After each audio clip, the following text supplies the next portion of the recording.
بابام از دود و گرونی میخواد یه دونه ترانه بخونه، لطفا گوش کنید. واو.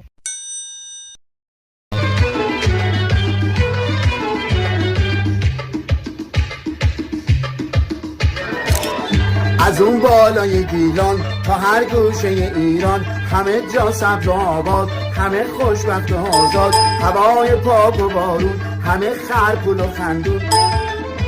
یه عده‌ای خیال کردن که مردم همه جل خوردن، یه عده‌ای خیال کردن که ملت همه رد دادن. نجونم این خبرها نیست، همه سالم و شنگونن، همه شنگول و منگونن.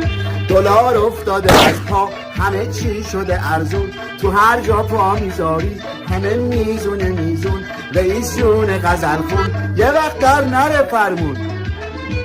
یه عده‌ای خیال کردن که مردم همه جر خوردن، یه عده‌ای خیال کردن که ملت همه رد دادن. نجونم این خبرها نیست، همه سالم و شنگونن. دیدی دید دددن دین دان.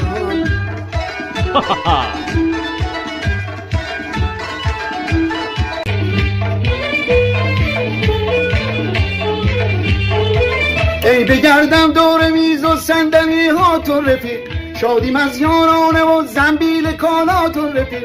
نرخ ما ارزونه از پوند و دلاراتون رفیق، باز میگرده پنجولاتون توی جیبامون داداش.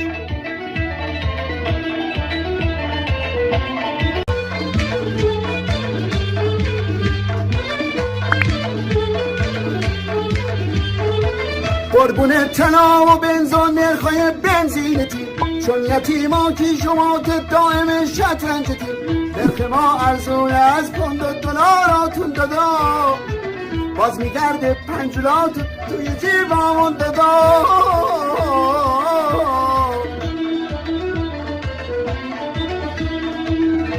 همه میزونه همه شاد و غزل، همه چی شده ارزون، همه لیلی و مجنون، هوای پاک و بارون، همه خرپول و خندون، همه خوشبخت و آزاد. لالای لای لالای